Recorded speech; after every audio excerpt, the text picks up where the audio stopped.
Бүгүнкү биздин өтүлө турган темабыз кыймылдын түрлөрү. Кыймылдын түрлөрү экиге бөлүнөт. Биринчиси бир калыптагы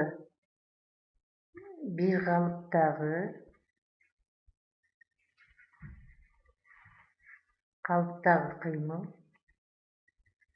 Экинчиси бир калыптагы эмес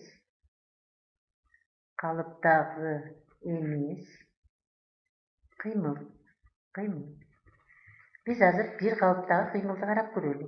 Бир калыптагы кыймылды жакшыраак түшүнүш үчүн биз мисал келтирели. Мисалы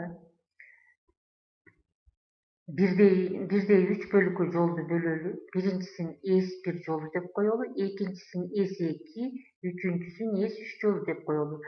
Бала биринчи бир минутада 20 метр жолду өттү, 2 минутада 40 метр жолду өттү, 3 минутада 60 метр жолду өттү. Демек, муну биз азыр формулага коюп чыгарып көрөлү. Формулабыз V барабар S бөлүнгөн T. Демек, биз биринчи жолдун ылдамдыгын карайлы. Биринчи жолдун ылдамдыгы V1 десек, жолу S1, убактысы T1 дейли. Анда ордуна коюп чыгарып көрөлү. Эсибиз 20 метр, ал эми убактыбыз болсо 1 минута. Демек, барабар 20 метр бөлүнгөн минута болду. Эми экинчи жолдун ылдамдыгын карап көрөлү. V2 барабар S2 T2 дейли. Демек, анда S2биз 40 метр болчу. 40 метр. Ал эми убактыбыз болсо 2 минута болчу.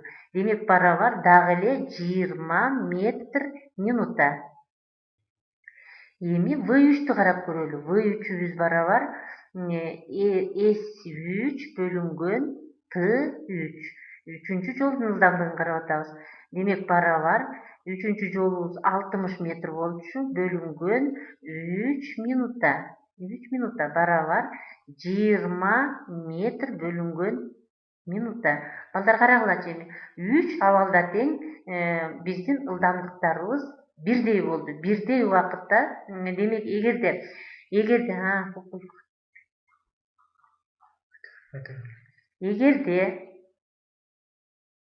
эгерде кандайдыр бир нерсе убакыттын каалагандай барабар аралыгында бирдей жолду өтсө, бир калыптагы кыймыл дейбиз. Демек, биздин азыркы караган кыймылыбыз бир калыптагы кыймыл экен.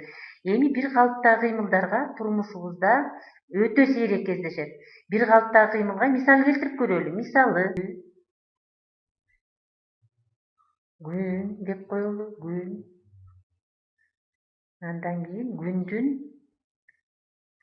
тегерегинде жер айланып жүрөт. Демек, бул бир калыптагы кыймыл. Жер күндүн тегерегинде бир калыпта айланат. Же болбосо дагы саатты чийип көрөлү, саатты. Демек, сааттын стрелкалары, минутанын стрелкасы, сааттын стрелкасы дагы бир калыпта айланат. Же болбосо дагы бир молекула экинчи молекула менен урунушканга чейинки убакыттагы бир калыптагы кыймыл болуп эсептелет. Демек, бул турмушта сейрек кездешүүчү кыймыл. Эми биз экинчи кыймылды карап көрөлү. Экинчи абалын карап көрөлү. Экинчи абалын карасак, экинчи абалыбыз бир калыптагы эмес кыймыл. Бир калыптагы эмес кыймыл. Демек, бир калыптагы эмес кыймылдарга турмушубузда кыймылдардын баары тең бир калыптагы эмес кыймылдарга кирет. Мисалы үчүн карап көрөлү. Бул жерде светофор турат дейли. Ал эми бул жерде машина кетип баратат дейли. Машина светофордун жанына келгенде токтойт. Кайра светофор күйгөндөн кийин кайра ордунан жылат. Демек бул убакытта машина адегенде катуу келаткан. Андан кийин токтоп туруп кайра жылды. Демек бул бир калыптагы эмес кыймылга мисал болот. Мисалы үчүн дагы бир калыптагы эмес кыймылдарга салыштырып карап көрөлү. Бир калыптагы эмес кыймылдар. Мисалы үчүн бул жерде бала кетип баратат дейли. Бул жерде машина кетип баратат дейли. Ал эми бул жерде болсо самолет кетип баратат дейли. Демек үчөөнүн кыймылы ар түрдүү. Бир калыптагы үчөөнүн кыймылы ар түрдүү. Бирөө жай, андан тезирээк машина, андан тезирээк самолет. Демек мисалы үчүн бул жерде машина бир саатта 60 километр жолду жүрдү дейли. Ал эми самолет болсо бир саатта 600 километр жол жүрөт дейли. Демек булардын кыймылдары ар түрдүү.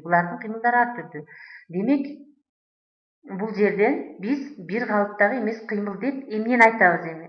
Бир калыптагы эмес кыймыл деп эгерде кандайдыр бир нерсе убакыттын барабар аралыктарында ар түрдүү жолдорду өтсө, анда мындай кыймыл бир калыпта эмес кыймыл дейбиз.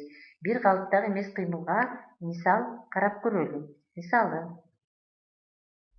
Мисалы дагы эле 3 бөлүккө бөлүп көрөлү. Муну S1 десек, муну S2 десек, муну S3 деп көрөлү. Мисалы үчүн бала 1 минутада 20 метр жолду өттү. 5 минутада 40 метр жолду өттү. 2 минутада 60 метр жолду өттү. Эми карап көрөлү. Биринчи жолдун ылдамдыгы S1 бөлүнгөн T1. Демек анда 20 метр бөлүнгөн 1 минутта бул барабар 20 минута бөлүнгөн 20 метр бөлүнгөн минута. Экинчибизди V2 карап көрөлү. V2 барабар S2 бөлүнгөн T2. Демек мында 40 метрди биз 5 минутага бөлөбүз. 5 минутага. Демек анда 8 метр бөлүнгөн минута болду.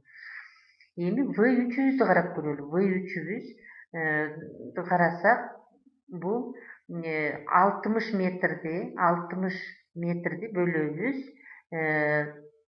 2 минутага. Барабар 30 метр бөлүнгөн минута. Демек балдар карагылачы, биз убакыттын каалагандай абалында ар кандай жолдорду басып өттү. Биринчибиз 20 метр минутта болсо, экинчибиз 8 метр минутта, үчүнчүбүз 30 метр минутта болуп калды. Демек булар бирдей жолду бир калыптагы кыймыл болбой эмес кыймыл болуп калды. Демек мындай кыймылдар биздин турмушубузда кеңири кездешет. Демек балдар, азыр биз чиймеге көңүл буралы. Демек бала 1 минутада 20 метр жолду өттү. Биз аны алып барып азыр S1'дин ордуна 20 метрди коебуз.